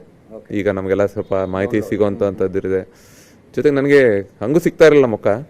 ದೀಪಾವಳಿ ಸಮಯ ಬಂತು, ನಾನು ಇಲ್ಲೇ ಇದ್ದಾಗ, ನಾನು ಮೈಸೂರಿಗೆ ಹೋಗಿರಲಿಲ್ಲ. ಆಗ ದೀಪಾವಳಿಲಿ ಎಷ್ಟೊಂದು ಜನ ಅವ್ರ ಮಕ್ಳುಗಳ ಸಮೇತ ಫೋಟೋಗಳು ಹಾಕಿದ್ರು. ಮಕ್ಳುಗಳನ್ನ ದೀಪಾವಳಿಗೆ ಅಲಂಕಾರ ಮಾಡಿ ನಮ್ಮ ಸೆಲೆಬ್ರೇಟ್ ಮಾಡ್ತೀವಿ ನಾವು ಭಾರತೀಯರು. ಸೊ ಆ ಟೈಮ್ನಲ್ಲಿ ನನಗೆ ಸಣ್ಣ ಇನ್ಫಾರ್ಮೇಷನ್ಗಳು ಸಿಕ್ತು ಮಕ್ಕಳು. ಸೊ ನಮ್ಮ ಮಗು ಭಾರತೀಯರ ಮುಖನೇ ಬೇಕು ನಮಗೆ ಮುಖದಲ್ಲಿ. ಸೊ ನನಗೆ ಅದನ್ನೇ ಹುಡುಕ್ತಾ ಇದ್ದೆ. ನಿಮಗೆ ಫೋಟೋ ಸಿಕ್ಬಿಟ್ರೆ ಬರೀ ಫಾರಿನ್ ಮಕ್ಳುಗಳು ಸಿಕ್ಬಿಡುತ್ತೆ, ನನಗೆ ಅದು ಬೇಕಿಲ್ಲ. ನನಗೆ ನಮ್ಮ ಭಾರತದ ಮಕ್ಳುಗಳದ್ದೇ ಬೇರೆ ಫೀಚರ್ಸ್ ಇರುತ್ತೆ, ಅದು ಬೇಕಿತ್ತು. ಅದನ್ನು ಹುಡುಕ್ಲಿಕ್ಕೆ ಅವಾಗ ದೀಪಾವಳಿ ಸಮಯ ಬಂತು. ಅಷ್ಟರಲ್ಲಿ ನಾವು ಮುಖ ಮಾಡಿರಲಿಲ್ಲ ನಾನು. ಸೊ ಅದು ಸ್ವಲ್ಪ ಹೆಲ್ಪ್ ಆಯಿತು. ಅದರ ಹಿಂದಿನ ಪ್ರಾಸೆಸ್ ನೀವು ಕಲ್ಲು ಫೈನಲ್ ಮಾಡಿ ಕಲ್ಲು ತಂದಿದ್ದು, ಆ ಕಲ್ಲಿನ ಬಗ್ಗೆ ಹೇಳಿದ್ನಿ. ಟೆಸ್ಟಿಂಗ್ ಅಂತೆ, ನಮಗೆಲ್ಲ ಭಾಳ ಆಶ್ಚರ್ಯ, ಎಲ್ಲ ಹೊಸ ವಿಷಯ ಗೊತ್ತಾಗ್ತಿದೆ ಈಗಿದು. ಸರ್ ಇಲ್ಲ, ಕಲ್ಲು ಭಾಳ ಇಂಪಾರ್ಟೆಂಟು. ಸೊ ನಮ್ಮ ಕಲ್ಲು ಸಿಕ್ತು ಅಂದರೆ 50% ಕೆಲಸ ಮುಗ್ದಂಗೆ. ಬಟ್ ಇಷ್ಟು ಹೈ ಪ್ರೊಫೈಲ್ ತುಂಬ ನಮ್ಮ ದೇಶನೇ ಕಾಯ್ತಾರೋ ಅಂತ ಇದ್ರ ಪ್ರತಿಯೊಂದು ಸ್ಟೆಪ್ಪು ಇಲ್ಲಿ ತುಂಬ ಗಮನ ಇಟ್ಟು ತೊಗೊಂಡ್ರೆ ಟ್ರಸ್ಟ್ ಅವರು. ಮೊದಲೊಂದು ಕಲ್ಲೆಲ್ಲ ಮಾಡಿರ್ತೀನಿ, ಅದರಿಂದ ತೊಂದರೆ ಆಗುತ್ತೆ. ನೆಕ್ಸ್ಟ್ ಇನ್ನೊಂದು ಕಲ್ಲು ಸೆಲೆಕ್ಷನ್ ಆಗುತ್ತೆ. ಸೊ ಸೆಲೆಕ್ಷನಲ್ಲಿ ನಮ್ಮ ಕೋಲಾರದಲ್ಲಿ ರಾಕ್ ಮೆಕ್ಯಾನಿಕ್ಸ್ ಹೆಗ್ಗಡದೇವನ ಕೋಟೆಯಲ್ಲಿ ಸಿಗತ್ತಿದು. ಸರಿ, ಕಲ್ಲು ಹೇಗೆ ಅಂದ್ರೆ ಹೇಳ್ತೀನಿ, ಇದು ಭೂಮಿ ಒಳಗೆ ಸಿಗೋಂಥ ಕಲ್ಲು. ಇದು ಯಾವಾಗ ಈಚೆ ತೆಗಿತೀವಿ, ಆಕ್ಸಿಡೈಸ್ ಆಗ್ತಾ ಅಂದರೆ ನಮ್ಮ ಹವಾಗುಣಕ್ಕೆ ಅದು ಡೇ ಬೈ ಡೇ ಹಾರ್ಡ್ ಆಗ್ತಾ ಹೋಗುತ್ತೆ. ಸೊ ಸೊ ಅದಕ್ಕೆ ನಾವೇನು ಮಾಡ್ತೀವಿ, ಮೀಡಿಯಂ ಸ್ಟೇಟ್ ಅಂದರೆ ಮೃದ ಇದ್ದಾಗಲೇ ಕೆಲಸ ಮುಗಿಸ್ಕೊಂಡ್ಬಿಡ್ತೀವಿ. ಆದರೆ ಇಲ್ಲಿಯವ್ರು ಅದು ಬೇಕಿರಲಿಲ್ಲ, ನಮ್ಗೆ ಡೈರೆಕ್ಟಾಗಿ ಫುಲ್ ಹಾಡಾಗಿರೋದೇ ಕೊಟ್ಬಿಟ್ರು. ತುಂಬ ಹಾರ್ಡ್ ಇತ್ತು ಕಲ್ಲು. ಅದು ಕಂಪ್ರೆಷನ್ ಟೆಸ್ಟ್ ಇರ್ಬೋದು, ಕೆಮಿಕಲ್ ಟೆಸ್ಟು, ರಿಯಾಕ್ಷನ್ನು, ಒಂದು 5 ರೀತಿ ಟೆಸ್ಟ್ಗಳು ಬರ್ದಿರೋ ಲೀಸ್ಟ್. ಅದನ್ನೆಲ್ಲ ಟೆಸ್ಟಿಂಗ್ಗೆ ಫಸ್ಟ್ ಹೋಗುತ್ತೆ ಕಲ್ಲು. ಟೆಸ್ಟಿಂಗ್ ಆಗಿ ಎಲ್ಲನೂ ಸರಿ ಇದೆ ಅಂತ ಬಂದರೆ ಮಾತ್ರ ನಮಗೆ ಅದು ಮಾಡಬೇಕು ಅಂತ ಅಲ್ಲಿನ ಪ್ರಿನ್ಸಿಪಲ್ ಸೈಂಟಿಸ್ಟ್ ಇದ್ದಾರೆ, ರಾಜಣ್ಣ ಅಂತ ಅವರು ಇದ್ದಾರೆ. ಅವ್ರ ಹೆಸರು ನನಗೆ ಮರೆತು, ರಾಜಣ್ಣ ಅಂತಲೇ ಇರ್ಬೋದು. ಅವರು ಅದನ್ನು ಟೆಸ್ಟಿಂಗ್ ಮಾಡಿ ರಿಪೋರ್ಟ್ಸ್ನ ಅಂದರೆ ನಿಪ್ಪಂದ್ರಿ ಮಿಶ್ರಾ ಅವ್ರಿಗೆ, ಕನ್ಸ್ಟ್ರಕ್ಷನ್ ಕಮಿಟಿ ಚೇರ್ಮನ್, ಅವ್ರಿಗೆ ಇದನ್ನು ಡಾಕ್ಯುಮೆಂಟ್ ಸಬ್ಮಿಟ್ ಮಾಡ್ತಾರೆ. ಈ ಕಲ್ಲು ಸಿಕ್ಕಿದ್ದು ಕೂಡ ರಾಮದಾಸನ್ ಅವ್ರ ಜಮೀನಲ್ಲಿ ಅಂತ ನೋಡಿ. ಎಷ್ಟು ಕೋಇನ್ಸಿಡೆನ್ಸ್ ನೋಡಿ. ಅವರು ರಾಮರಿಗೆ ದಾಸರಾಗಿದ್ರು ಅನ್ಸುತ್ತೆ, ಹಿಂದೆ ಯಾವುದೋ ಕಾಲದಲ್ಲಿ ಪುಣ್ಯ ಮಾಡಿದ್ರು ಅನ್ಸುತ್ತೆ. ಇವ್ರು ಕೇಳಿದ್ರೆ ಈ ಒಂದು ವಿಗ್ರಹಕ್ಕೆ ನಿಮಗೆ ಪ್ರಪಂಚ ಎಷ್ಟು ಎಕ್ಸ್ಪೆನ್ಸಿವ್ ಕಲ್ನಾದ್ರು ಗಿಫ್ಟಾಗಿ ಕೊಡ್ಲಿಕ್ಕೆ ರೆಡಿ ಇದ್ದಾರೆ. ಆದರೆ ದೇವರು ನಮಗೆ ನಮ್ಮೂರಿನಲ್ಲಿ ಒಬ್ಬರು ಸಣ್ಣ ರೈತರ ಜಮೀನಲ್ಲಿ ಹುಡುಕ್ಸಿ ಕರ್ಸ್ಕೊಂಡು ಮಾಡಿಸ್ಕೊಂತಾ ಇದ್ದಾರೆ ನೋಡಿ. ನೀವು ಹೇಳಿದ್ರೆ ಬೇಕಾದ್ರೆ ನೀವು ಅಂದಂಗೆ ರಿಟರ್ನ್ ಚಿನ್ನನೇ ಕೊಡ್ತಾರೆ ಇಲ್ಲಿ. ಹಂಗೆ ಆ ಕಲ್ಲು ನೋಡಿ, ಅವರು ಪುಣ್ಯ ಹೆಂಗಿದೆ, ನಮ್ಮ ರಾಜ್ಯದ ಪುಣ್ಯ, ನಾವು ಈ ರಾಜ್ಯದಲ್ಲಿ ಹುಟ್ಟಿದ ನಮ್ಮ ಪುಣ್ಯ. ಯಾಕಂದ್ರೆ ನಮ್ಮ ಕರ್ನಾಟಕ ನಮಗೆ ಆಟೋಮೆಟಿಕಲಿ ನಿಮಗೆ ಎಸ್ಥೆಟಿಕ್ಸ್ ಬಗ್ಗೆ ಒಂದು ಗಮನ ಏನಂದ್ರೆ ನಿಮಗೆ ಒಂದು ಪರಿಚಯ ಕೊಟ್ಬಿಡುತ್ತೆ. ನಾವು ಮೈಸೂರಿನಲ್ಲಿ ಇದ್ದೀವಿ, ನಮ್ಮ ಸುತ್ತಮುತ್ತ ದೇವಸ್ಥಾನ ನೋಡ್ತಾ ಇದ್ರೇ ಆಕರ್ಷಿತವಾಗಿ ಶಿಲ್ಪ ನಿರ್ಮಾಣ ಹೇಗೆ ಮಾಡಬೇಕು ಅನ್ನೋದು ದಿನನಿತ್ಯ ನಿಮ್ಗೆ ಹೇಳ್ತಾನೆ ಇರ್ತಾವೆ. ಅದು ನೋಡ್ತಿರೋದು ನಿಮಗೆ ಒಳಗೆ ನಾಲೆಜ್ ಹೋಗ್ತಾನೆ ಇರುತ್ತೆ. ಸೊ ನಮ್ಮ ರಾಜ್ಯ, ನಮ್ಮ ಕಲೆ, ಅದು ನಾವು ಇರೋ ಊರು ಎಲ್ಲನೂ ಇನ್ಫ್ಲುಯೆನ್ಸ್ ಆಗಿ ಮೋಸ್ಟ್ಲಿ ನನಗದೊಂದು ಅವಕಾಶ ಸಿಕ್ಕಿ ಸಕ್ಸಸ್ ಆಗಿದೆ ಅಂತ ಅನ್ಸುತ್ತೆ. ಅದೊಂಥರ ಸ್ಟ್ರೆಸ್ಸು ಇರುತ್ತಲ್ವಾ. ಈಗ 3 ಜನ ಶಿಲ್ಪಿಗಳ ಆಯ್ಕೆ ಆಗಿದ್ದಾರೆ, 3 ಜನ ಏಕಕಾಲದಲ್ಲಿ ಮೂರ್ತಿಗಳನ್ನು ಕೆತ್ತಾ ಇದ್ದಾರೆ, 3 ಪೈಕಿ ಒಂದು ವಿಗ್ರಹ ಸೆಲೆಕ್ಟ್ ಆಗುತ್ತೆ. ಅದು ಸ್ಟ್ರೆಸ್ಫುಲ್ಲೇ. ನೀವು ಒಬ್ಬರದೊಬ್ಬರು ವಿಗ್ರಹಗಳನ್ನು ನೋಡ್ತಿದ್ರಾ ಅಥವಾ ಚರ್ಚೆ ಮಾಡ್ತಿದ್ರಾ, ನೀನೇನು ಕಾನ್ಸೆಪ್ಟು ನಾನೇನು ಕಾನ್ಸೆಪ್ಟ್ ಅಂತ? ಇಲ್ಲ ಸರ್, ನೀವು ಅಂದಂಗೆ ನ್ಯಾಷನಲ್ ಇಂಪಾರ್ಟೆನ್ಸ್ ಪ್ರಾಜೆಕ್ಟ್ ಯಾವಾಗಲೂ ಕಾಂಪಿಟೇಷನ್ ಇದ್ದೇ ಇರುತ್ತೆ. ನನಗೆ ಶಂಕರಾಚಾರ್ಯದಲ್ಲೂ ಇತ್ತು, ನೇತಾಜಿ ಸುಭಾಷ್ ಚಂದ್ರ ಬೋಸಲ್ಲೂ ಇತ್ತು, ಇದರಲ್ಲೂ ಇತ್ತು. ಬಟ್ ಅಲ್ಲೆಲ್ಲ ಬರೀ ಮಾಡಲು ಮಾಡ್ತಿದ್ವಿ. ಇಲ್ಲಿ ಹಂಗಲ್ಲ. ಇಲ್ಲಿ 6 ತಿಂಗಳು ಎಲ್ಲರನ್ನೂ ಒಟ್ಟಿಗೆ ಇರಿಸ್ಬಿಟ್ಟು 3 ಜನ ವಿಗ್ರಹ ಮಾಡಿ ಅಂತಲೇ ಬಿಟ್ಬಿಟ್ಟಿದ್ರೆ ಮೇನ್ ವಿಗ್ರಹನ. ಸೊ ನಾವು ಸ್ಟ್ರೆಸ್ ಅಂತ ಅನ್ಕೊಳ್ಳಿಲ್ಲ, ಇದನ್ನು ಒಂದು ಹೆಲ್ತಿಯಾಗಿ ತೊಗೊಂಡ್ವಿ, ಹೆಲ್ತಿ ಸ್ಪೋರ್ಟ್ ಆಗೇನೋ ತೊಗೊಂಡ್ವಿ. ಸೊ ನಾವು ನಮ್ಮಲ್ಲೇ ಒಂದು ತೀರ್ಮಾನ ಮಾಡ್ಕೊಂಡು ಯಾರು ಒಬ್ಬರೊಬ್ರು ನೋಡೋದು ಬೇಡ, ದೇಶಕ್ಕೆ 3 ವಿಭಿನ್ನವಾಗಿ ವಿಶಿಷ್ಟವಾಗಿ ಅದ್ಭುತವಾದ ಶಿಲ್ಪ ಸಿಕ್ಕಲಿ, ಅವ್ರಿಗೆ ಸೆಲೆಕ್ಟ್ ಮಾಡೋರಿಗೆ ಕಾಂಪಿಟೇಷನ್ ಕಷ್ಟ ಆಗಬೇಕು, ಯಾರು ಚೆನ್ನಾಗಿದೆ ತಗೊಳ್ಳಿ ಅಂತ ನಾವು 3 ಜನನೂ ಡಿಸೈಡ್ ಮಾಡಿ ಎಲ್ಲರೂ ಎಕ್ಸ್ಟ್ರೀಮ್ ಆಗಿ ಪುಷ್ ಮಾಡಿದ್ದೀವಿ ಎಲ್ಲ ಥರನೂ. ಒಬ್ರೊಂದೊಬ್ರು ನೋಡಲಿಲ್ಲ. ನಾನು ಈಗಲೂ ಅಷ್ಟೇ ಒಬ್ರದ್ದೇ ನೋಡಿದ್ದು, ನಮ್ಮ GL ಭಟ್ ಸರ್ದು. ಅದು ಕೊನೆಯಲ್ಲಿ ಮುಗಿದು ಎಲ್ಲ ಕಮಿಟಿಯವ್ರು ಬಂದು ಹೋದ್ಮೇಲೆ ಲಾಸ್ಟಲ್ಲಿ ನೋಡಿದ್ದು ನಾನು. ಮತ್ತು ನಮ್ಮ ಸತ್ಯನಾರಾಯಣ ಪಾಂಡೆ ಅವ್ರದ್ದು ನೋಡಿಲ್ಲ ಇನ್ನು ನಾನು. ಸೊ ನಾವು ಇಷ್ಟೇ ಅಂದ್ಕೊಂಡಿದ್ದು. ಸತ್ಯನಾರಾಯಣ ಪಾಂಡೆ ಅವ್ರದ್ದು ಅಮೃತಶಿಲೆ ಅಂತ, ವೈಟ್ ಮಾರ್ಬಲಲ್ಲಿ ಮಾಡಿದ್ದಾರೆ, ಮಕ್ರಾನ ಮಾರ್ಬಲಲ್ಲಿ ಮಾಡಿದ್ದಾರೆ. ಸೊ ನಾವು ಅಂದ್ಕೊಂಡಿದ್ದು ಇಷ್ಟೇ, ದೇಶಕ್ಕೆ ಸೆಲೆಕ್ಷನ್ ಮಾಡೋರಿಗೆ ಒಂದು ಬೆಸ್ಟ್ ಹೋಗಲಿ, ನಂದು ಹೋಗ್ಬೇಕು ಅಂತ ನನಗೆ ಸ್ವಾರ್ಥ ಇಲ್ಲ, ಅವ್ರಿಗೂ ಇರಲಿಲ್ಲ ಆ ಥರ ಯಾರಿಗೂ. 3 ಜನದ ಯಾವುದಿದೆ ಬೆಸ್ಟ್ ಸಿಗಲಿ, ದೇಶಕ್ಕೆ ಎಲ್ಲರೂ ಕಾಯ್ತಾ ಇದ್ದೀವಿ. ನನ್ನ ಕೃತಿನ ದೇವರು ನನ್ನ ಕೈ ಮುಖಾಂತರ ದೇಶಕ್ಕೆ ತೋರಿಸ್ಬೇಕು ಅನ್ನೋ ಒಂದು ದರ್ಶನ ಕೊಡಬೇಕು ಅಂತ ತೀರ್ಮಾನ ಮಾಡಿದ್ದಾರೆ, ದೇವ್ರು ಮಾಡಿಸ್ಕೊಂಡಿದ್ದಾರೆ ಅಂತ ಹೇಳಲಿಕ್ಕೆ ಬಯಸ್ತೀನಿ. ಅದರ ಜೊತೆ ಇಡೀ ಪ್ರೊಸೆಸ್ನಲ್ಲಿ ನೀವು ಕೂಡ ಅಂದರೆ ಧಾರ್ಮಿಕ ಕೆಲವು ಕಟ್ಟಳೆಗಳನ್ನು ಪಾಲಿಸಬೇಕಾಗಿತ್ತು. ಕಂಕಣ ಕಟ್ತಾರೆ, ಅದು ಮುಗಿಯೋ ತನಕ ಬಿಚ್ಚಂಗಿಲ್ಲ, ಆಹಾರದಲ್ಲಿ ಕಟ್ಟಳೆಗಳಿದ್ವು. ಹೌದು ಹೌದು. ನಮಗೆ ಈ ಒಂದು ನೋಡಿ, ನನಗೆ ಒಂದು ಶೆಡ್ ಬೇಕಾಗಿರುತ್ತೆ ಮೊದಲು. ಆ ಶೆಡ್ಡು ಅಷ್ಟು ನನಗೆ ಎಲ್ಲಿ ಬೇಕು ಅಂತ ನಾನು ಮೊದಲೇ ನಾನು ಮಾರ್ಕ್ ಹಾಕ್ಕೊಡ್ತೀನಿ. ಅದು ನಮಗೆ ಈ ಇರೋ ಜಾಗದಲ್ಲಿ ಈಶಾನ್ಯ ಮೂಲೆಯಲ್ಲಿ ಒಂದು ನಾನು ಶೆಡ್ ಮಾಡಿಸ್ಕೊತೀನಿ. ನನಗೆ ಇಷ್ಟೇ ಸಾಕು ಮೆಜರ್ಮೆಂಟು. ಯಾಕಂದ್ರೆ ಒಂದು ವಿಗ್ರಹಕ್ಕೆ ದೊಡ್ಡದೆಲ್ಲ ಬೇಡ ನನಗೆ, ತುಂಬ ದೊಡ್ಡದಾದ್ರೆ ಡಿಸ್ಟರ್ಬೆನ್ಸ್ ಇರುತ್ತೆ ನನಗೆ. ನಾನು ಕಾಂಪ್ಯಾಕ್ಟಾಗಿ ನನಗೆ ಎಷ್ಟು ಬೇಕಷ್ಟೇ, ಒಂದು ವಿಗ್ರಹಕ್ಕೆ ಎಷ್ಟು ಬೇಕಷ್ಟು ನಾನೊಂದು ಅಳತೆ ಹೇಳಿದ್ದೆ. ಆ ಅಳತೆ ಪ್ರಕಾರ ಒಂದು ಶೆಡ್ ಹೊಸದಾಗಿ ಕಟ್ಕೊಟ್ರು. ನನ್ನ ಕೆಳಗಡೆ ಮಣ್ಣಿರಬೇಕು, ಕಲ್ಲು ಮೂಮೆಂಟ್ಗೆ ಎಡ್ಜಸ್ಟ್ ಡ್ಯಾಮೇಜ್ ಆಗಬಾರ್ದು ಅಂತ ಮಣ್ಣಲ್ಲಿ ನೆಲ ಪ್ಲಾಟ್ಫಾರ್ಮ್ ಮಾಡಲಿಕ್ಕೆ ಹೇಳಿದ್ದೆ. ಅದನ್ನು ಹಂಗೆ ಸರಿಯು ನದಿದ ಮರನ್ನ ತಂದು ಕೆಳಗಡೆ ಹಾಕಿ ನಮಗೆ ನೀಟಿಗೆ ಇಟ್ಟಿದ್ರು. ಕಲ್ಲು ಬಂತು, ನಾವು ಕೆಲಸ ಮಾಡಲಿಕ್ಕೆ ಖುಷಿ ಆಯಿತು. ಇಲ್ಲೂ ಅಷ್ಟೇ ನಮಗೆ ಪ್ರತಿಯೊಂದು ಬೆಳಗ್ಗೆ ಸಂಜೆ ಇದಕ್ಕೆ ಅಂತಲೇ ಒಂದು ಪಂಡಿತರುಗಳನ್ನ ಅಪಾಯಿಂಟ್ ಮಾಡಿದರು. ಅವರು ಕಲ್ಲಿಗೂ ಪೂಜೆ ಮಾಡಬೇಕು, ದಿನನಿತ್ಯ ನಮಗೆ ರಾಮನ ಬಗ್ಗೆ ಅವರ ರೂಪಗಳ ಬಗ್ಗೆ ಎಲ್ಲನೂ ಒಂದು ವಿವರಣೆಗಳನ್ನ ಕೊಟ್ಕೊಂಡು ಅವರು ಪೂಜೆ ಮಾಡ್ತಿದ್ರು. ನಮಗೂ ಅದು ಖುಷಿ ಆಗ್ತಿತ್ತು. ಜೊತೆಗೆ ನಾನು ನಮ್ಮ ಶಿಲ್ಪ ನಮ್ಮದೇನಿದೆ, ನಮ್ಮ ಕುಲದೇವರಿಗೆ ಬೆಳಗ್ಗೆ ನಿದ್ದು ನಾನು ಕೈ ಮುಗಿದು ನನ್ನ ಈ ಕೆಲಸನ ಶುರು ಮಾಡೋವಂಥದ್ದು ಇರ್ಬೋದು. ನಾವು ಇದನ್ನೆಲ್ಲ ಮಾಡ್ಕೊಂಡು ಬರ್ತಿರ್ತೀವಿ. ಅದ್ರ ಜೊತೆಗೆ ಇಲ್ಲಿ ನಮಗೆ ಊಟದ ನಮಗೆ ದಕ್ಷಿಣ ಭಾರತದ ಊಟ ಸಿಗಲ್ಲ. ಇಲ್ಲೂ ನಮಗೆ ನಾರ್ಮಲಿ ಈರುಳ್ಳಿ ಬೆಳ್ಳುಳ್ಳಿ ಎಲ್ಲ ಯೂಸ್ ಮಾಡಲ್ಲ ಇಲ್ಲಿ.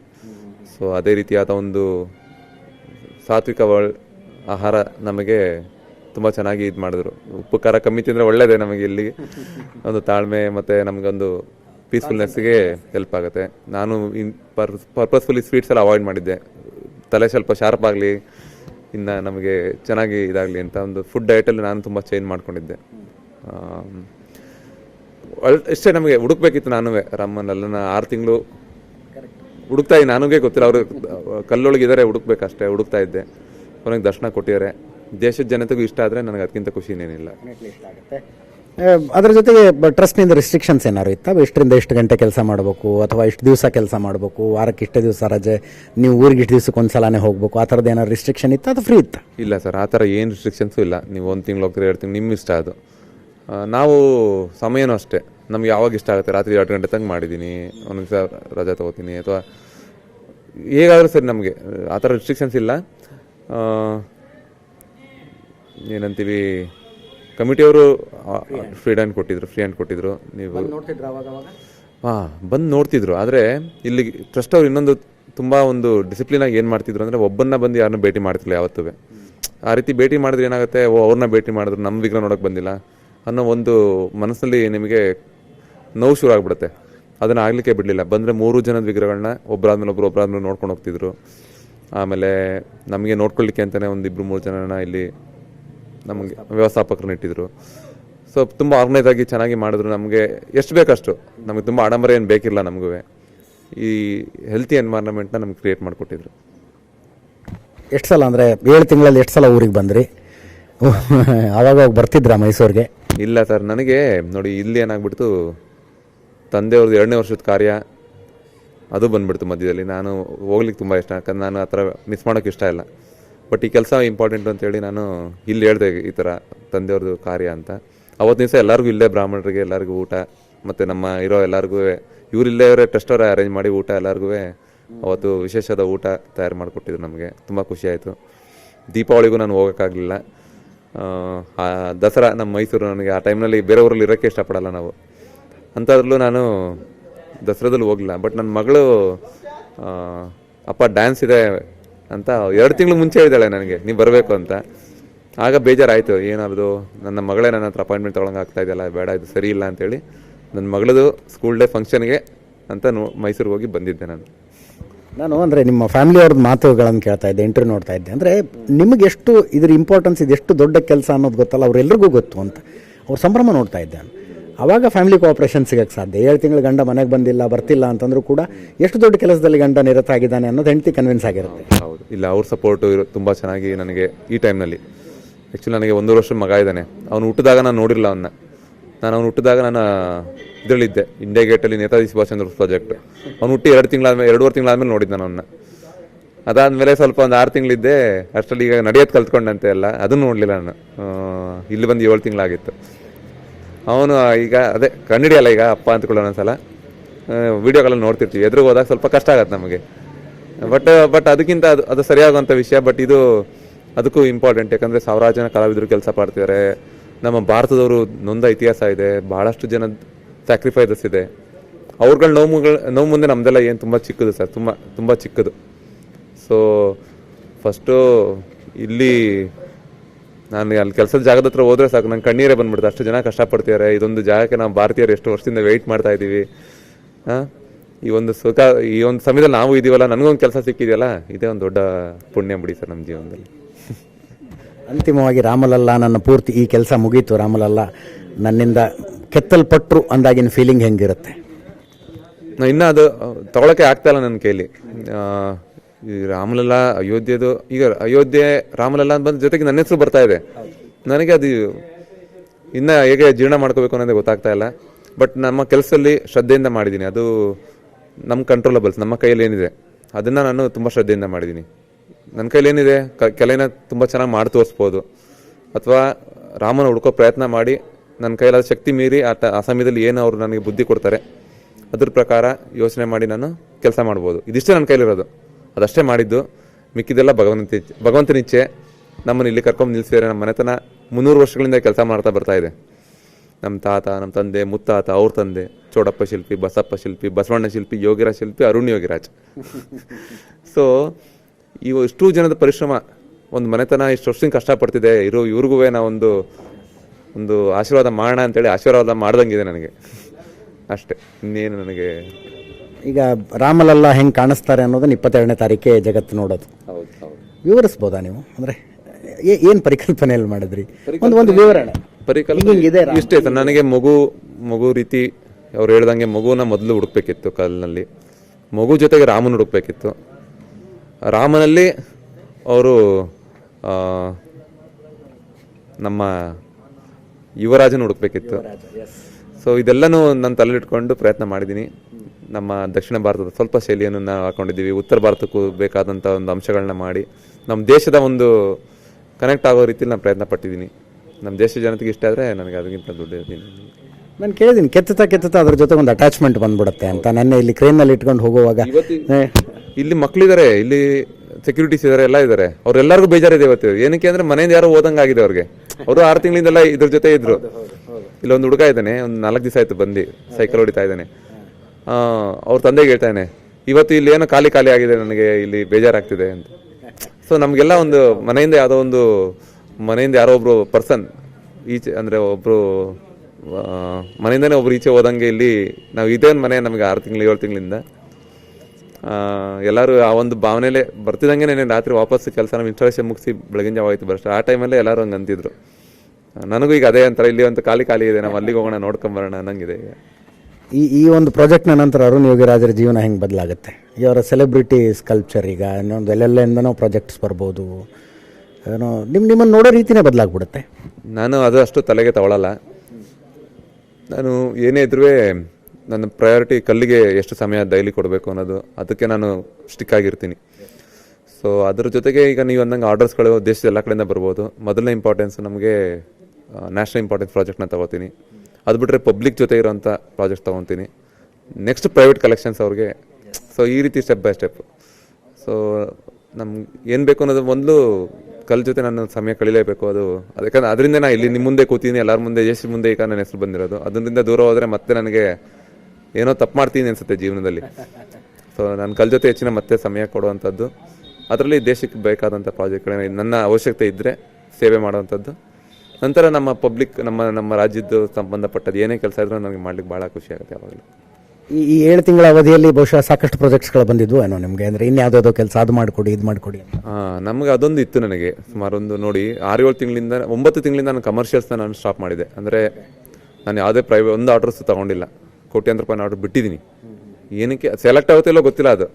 ಅದು ಬಟ್ ಮಾಡೋ ಒಂದು ಕೆಲಸ ಈಗ 100% ಕೊಡಬೇಕು. ನಾನು ಆರ್ಡರ್ ತೊಗೊಂಡ್ಬಿಡೋದು, ಮೈಸೂರು ಸ್ವಲ್ಪ ಹೊತ್ತು ಕೆಲಸ ಮಾಡಿ ವಾಪಸ್ ಬರೋದು, ಇನ್ನೇನೋ ಮಾಡೋದು, ಅವೆಲ್ಲ ನಾನು ಮಾಡೋದು ಬೇಡ ಅಂತೇಳಿ ನಾನು ಮೊದಲೇ ನನ್ನ ಹಳೆ ಆರ್ಡರ್ಸ್ಗಳನ್ನ ತುಂಬ ಪೆಂಡಿಂಗ್ ಇತ್ತು. ಅವ್ರಿಗೆ ರಿಕ್ವೆಸ್ಟ್ ಮಾಡ್ಕೊಂಡಿದ್ದೆ, ಬಂದು ಮಾಡಿಕೊಡ್ತೀನಿ, ನನಗೆ ಅವಕಾಶ ಕೊಡಿ ಅಂತ.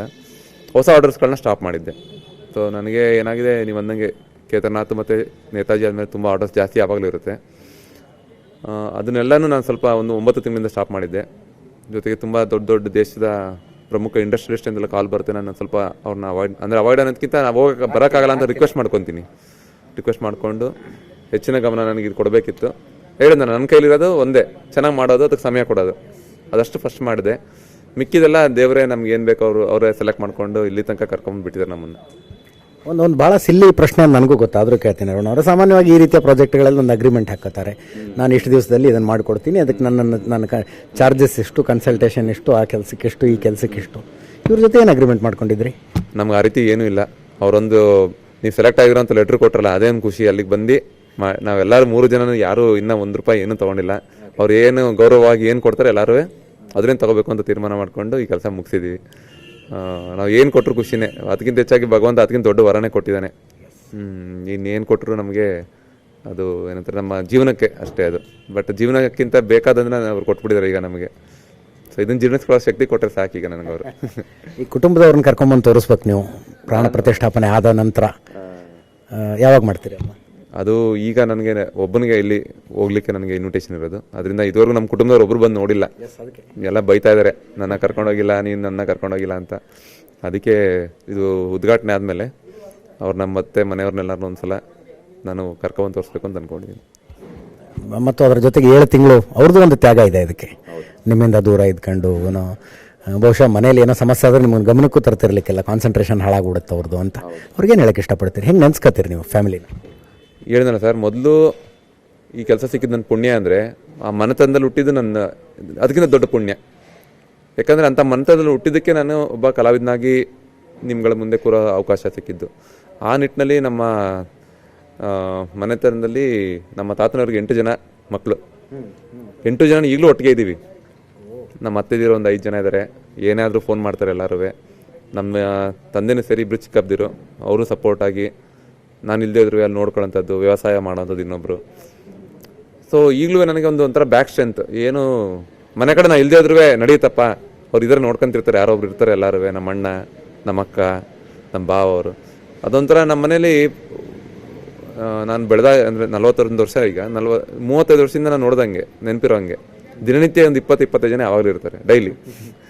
ನಮ್ದು ಮನೆ ಯಾವಾಗ ದಾಸೋಹ ಥರನೇ. ಅದು ನಮ್ಮ ತಂದೆ ಹಂಗೆ ಅದೇನೇ ನಡ್ಸ್ಕೊಂಬಂದಿದ್ದಾರೆ, ಇನ್ನೂ ಹಂಗೆ ನಡ್ಕೊಂಡು ಹೋಗ್ತಾ ಇದೆ. ಸೊ ಈ ಒಟ್ಟು ಕುಟುಂಬದಲ್ಲೂ ಒಂದು ಅಡ್ವಾಂಟೇಜಸ್ಗಳಿರುತ್ತೆ ನಮಗೆ. ಈಗ ನೋಡಿ, ನಾನು ಇಲ್ಲದೇ ಇದ್ರೂ ಮಕ್ಳುಗಳಿಗೆ ಅಪ್ಪ ಇಲ್ಲ ಅನ್ನೋ ಅಷ್ಟು ಮಿಸ್ ಮಾಡ್ಕೊಳ್ಳಲ್ಲ. ಯಾಕಂದರೆ ಎಲ್ಲರೂ ಇರೋರೆಲ್ಲರೂ ಮನೇಲಿ ಒಂದೊಂದು ಸ್ಥಾನ ತುಂಬಿರ್ತಾರೆ, ಏನೋ ಒಂದು ಜೊತೆಲಿ ಒಂದು ನಂತರ ಒಂದು ಸಂಬಂಧ ಇರುತ್ತೆ. ಸೊ ಒಟ್ಟು ಕುಟುಂಬದ ಒಂದು ಸವಿಯನ್ನು ನಾನು ಅನೌನ್ಸ್ ಮಾಡ್ತಾ ಇದ್ದೀನಿ. ಹಾಗೆ ನಾನು ಕೊನೆಯದಾಗಿ ಮುಂದಿನ 1000 ವರ್ಷ ನಿಮ್ಮ ಕಲೆ ಅಲ್ಲಿರುತ್ತೆ, ನೀವು ಕೆತ್ತಿರುವಂಥ ವಿಗ್ರಹ ಅಲ್ಲಿರುತ್ತೆ, ಮತ್ತು ಕನ್ನಡಿಗರೆಲ್ಲರಿಗೂ ಅದೊಂದು ಹೆಮ್ಮೆಯನ್ನು ನೀವು ಕೊಟ್ಟಿದ್ದೀರಿ ಅರುಣ್ ಅವರೇ. ತುಂಬ ಧನ್ಯವಾದ. ಪ್ರತಿಯೊಬ್ಬ ಕನ್ನಡಿಗನೂ ನಿಮ್ಮ ಹೆಸರನ್ನು ನೆನೆಸ್ಕೊಂಡು ಇವತ್ತು ಹೆಮ್ಮೆ ಪಡ್ತೀವಿ. Thank you sir. ಇದಕ್ಕೆ ನಮ್ಮ ಕನ್ನಡ ಜನತೆಗೆ ಮತ್ತು ನಮ್ಮ ದೇಶದ ಜನತೆ ಎಲ್ಲರಿಗೂ ಒಂದು ದೊಡ್ಡ ನಮಸ್ಕಾರ ಹೇಳ್ತೀನಿ. ಇಂಥ ಶಕ್ತಿ ಬೇರೆ ಕಲಾವಿದರಿಗೂ ಈ ಥರದ ಒಂದು ಅವಕಾಶ ಸಿಗಲಿ ಜೀವನದಲ್ಲಿ. ನನಗೆ ಸಿಕ್ಕಾಗೆ ಅವ್ರಿಗೂ ಎಲ್ಲರಿಗೂ ಸಿಕ್ಕಲಿ, ಅವ್ರಿಗೂ ಎಲ್ಲರಿಗೂ ಈ ಥರ ದೇಶ ಸೇವೆ ಮಾಡೋ ಒಂದು ಅವಕಾಶ ಸಿಕ್ಕಲಿ. ಇದು ಒಂದು ಕೇಳ್ಕೊಂತ ನಾನು ಈ ಮಾತುಗಳನ್ನ ಮುಗಿಸ್ತೀನಿ ಸರ್. ಕರ್ನಾಟಕದ ಹೆಮ್ಮೆಯ ಶಿಲ್ಪಿ Arun Yogiraj first and exclusive Asianet Suvarna news ಜೊತೆಗೆ ಮಾತನಾಡ್ತಾ ತಮ್ಮ ಸಂತೋಷವನ್ನು, ಸಂಭ್ರಮವನ್ನು ಮತ್ತು ರಾಮಲಲ್ಲಾನ ವಿಗ್ರಹ ಕೆತ್ತನೆ ಇಡೀ ಪ್ರಾಸೆಸ್ಸನ್ನು ವಿವರವಾಗಿ ಹಂಚಿಕೊಂಡ್ರು. ಮತ್ತೊಮ್ಮೆ ಅವರಿಗೆ ಕನ್ನಡಿಗರೆಲ್ಲರ ಪರವಾಗಿ ಅಭಿನಂದನೆಗಳು ಮತ್ತು ಏಷ್ಯಾನೆಟ್ ಜೊತೆ ಮಾತನಾಡಿದ್ದಕ್ಕೆ ಧನ್ಯವಾದಗಳು. ಕ್ಯಾಮರಾ ಪರ್ಸನ್ ಮಂಜುನಾಥ್ ಜೊತೆ ಅಜಿತ್ ಹನುಮಕ್ಕನವರ್, ಅಯೋಧ್ಯೆಯಿಂದ.